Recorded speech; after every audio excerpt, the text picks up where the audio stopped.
келеді. Бақытты отбасы бағдарламасы 2019.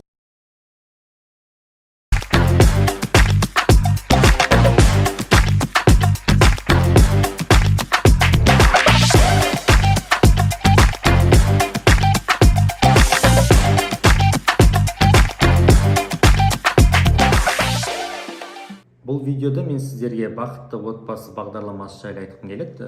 Бақытты отбасы бағдарламасы 2019-дан бері жүзеге асып келеді, бірақ 2022 жылы өзгеріс болды. Бұл өзгеріс көп адамға ұнаған жоқ, әсіресе толық емес отбасыларға, себебі бұл санатты алып тастады. Бұны енді банк емес, үкімет, мемлекет тарапынан алынды. 2026 жылға дейінгі нұрлы жер бағдарламасы аясында толық емес отбасыларын алып тастаудың басты себебі ажырасушы жандар өте көп деді. Одан кейін вторичка үйді алып тастады, себебі әрбір бағдарлама шыққан сайын, вторичка болған сайын, екінші нарықтағы үйдің де бағалары шарықтап кетеді екен. Осы статистиканы қарай отырып, мемлекеттің бекіткен концепциясы ретінде бақытты отбасына ең жасалған үлкен өзгеріс тек 2 санатты қалдырды. Ол мүмкіндігі шектеулі баласы барларға және де көп балалы отбасыларға. Толық емес отбасыларды алып тастады, оны жаңа айттым.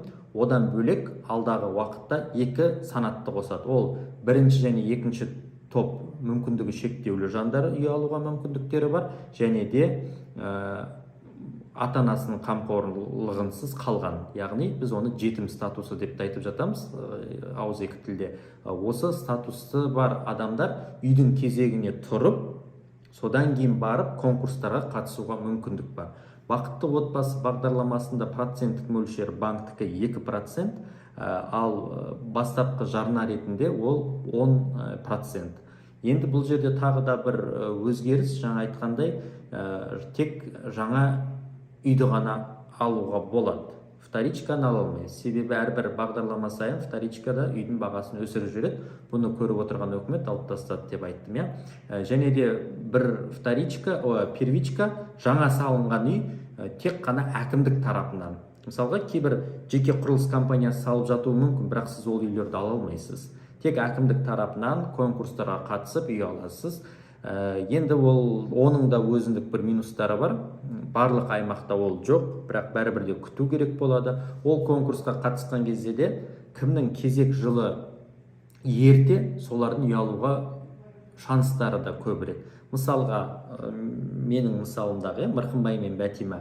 Мырқымбай көп балалы отбасы ретінде 2006 жылы кезекке тұрған, Бәтима көп балалы отбасы ретінде 2022 жылы кезекке тұрады. Кімнің үй алуға мүмкіндігі бар? Әрине, Мырқымбайдың, себебі кезекке ол бірінші кезекте оның алдында тұрды. Сол үшін кезекке де қою тәртібі сақталу мақсатында осындай әрекеттерді банк жасайды. Енді қараңыздар, бұл үйлердің де бағаларына, яғни квадрат метріне қатысты арнайы мемлекеттік шектеу бар. Максимум 290 мың, минимум 180 мың. Ол аймақ бойынша. Мәселен, Алматы, Астана, соның маңайындағы үйлер болса, квадрат метрі 290 мыңнан болады. Ал енді Атырау, Маңғыстау облыстары болса 240 мың шаршы метрі, Шымкент, Қостанай, Түркістан облысы, Қарағанды, Ұлытау облыстарында 220 мың, ал Шығыс Қазақстан, Батыс Қазақстан, Қызылорда, Абай облыстарында квадрат метрі 200 мың теңгеден аспау керек, ал Ақтөбе, Ақмола, Алматы облысы, Павлодар, Солтүстік Қазақстан, Жамбыл және Жетісу облыстарында квадрат метрі 180 мың теңгеден аспау керек. Енді оны біз қалай түсінеміз? Осы уақытқа дейін бақытты отбасында не болған? Талап болған, жаңағы Алматы, Астанадан, мысалы Шымкенттен 15 миллионға дейін үйді алады деп. Қазіргі талап бойынша шаршы метріне қойды. Мысалға, жаңа айтқан 290 квадрат метрлік үй, мәселен сол Алматы, Астанадан алатын болса, шаршы метр 290 мың. 2 бөлмелі үйдің бағасы, екі бөлмелі үйдің шаршы метрі орта есеппен 60 квадрат болатын болса, 17 миллион 400 мың теңгенің үйін алады. Сәйкесінше бұның 10% жарнасы болу керек қолыңызда, немесе банкте болу керек. Сондықтан да осындай талаптар қойды. Бірақ тағы да бір ескертетін жағдай, сіз кезекте Қызылордада тұрсыз, Алматыдан үй ала алмайсыз. Қай аймақта кезекте тұрсыз, сол жердің ғана әкімдік салатын жаңадан салынып жатқан үйлерін ғана алуға мүмкіндіктеріңіз бар. Бұл үйлер эконом классты, ішінде бір қабат ремонты жасалған, таза әрлеудегі дейді ғой, чистовая отделкамен берілетін үйлер. Бірақ қайталап айтамын, конкурстар өте аз беріліп жатқан үйлер, көп жағдайда бір бөлме, екі бөлмелі үйлер ғана беріледі, 3-4 бөлмелі үйлер мүлдем жоқ десек те болады, болса да өте аз мөлшерде беріледі. Оның барлығын сіздер өз аймақтарыңыздағы конкурсты отбасыбанк.kz сайтынан қарап отырасыздар. Ешкім сізге ой бақытты отбасымен міне сен осы үйді аласың, мына үйді аласың деп артыңыздан жүгірмейді. Өзіңіз сол сайттағы конкурстарды қарап отырасыздар, отбасыбанк.kz. Енді бұл бақытты отбасына бірінші және екінші топтағы мүмкіндігі шектеулі жандар және де жаңадан қосылған ата-анасының қамқорлығынсыз қалған жандар алдағы уақытта жаңа конкурстар ашылады, сол кезде олар қатыса алады. Ал қазіргі кездегі бақытты отбасымен тек қайталап айтамын, екі статус қана қалып отыр. Ол көп балалы отбасылар және де мүмкіндігі шектеулі баласы барлар. Бәрібір де басымдық мүмкіндігі шектеулі баласы барларға беріледі. Мысалға айтайын, Алматы қаласында 60 пәтер беріледі, делік конкурспен 60 пәтер. Бірақ ол жерде 60 адам емес, 100 адам болуы мүмкін. Заявка, өтінім беретін. Бірақ сол 100 адамның ішінде кімнің статусы қандай? Сол 100 адамның ішінде 60 адам үй берек пе? 60 адам баласы мүмкіндігі шектеулі жан болса, олар бірінші үй алып кетеді. Көрдіңіздер ме? Енді ол үй алып кеткеннен бұрын тізімге ілінеді. Үй алудың екінші процесін істеу керек, табыс көзін растау керек.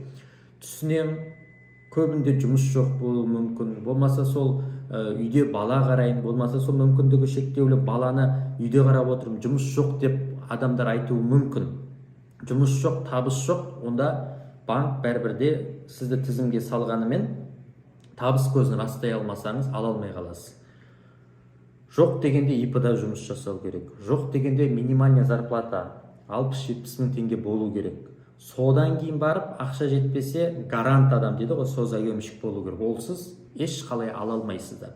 Енді ондай мүмкіндік жоқ па? Қазірден бастап дайындалыңыздар. ИП ашу тегін жеке кәсіпкер ретінде.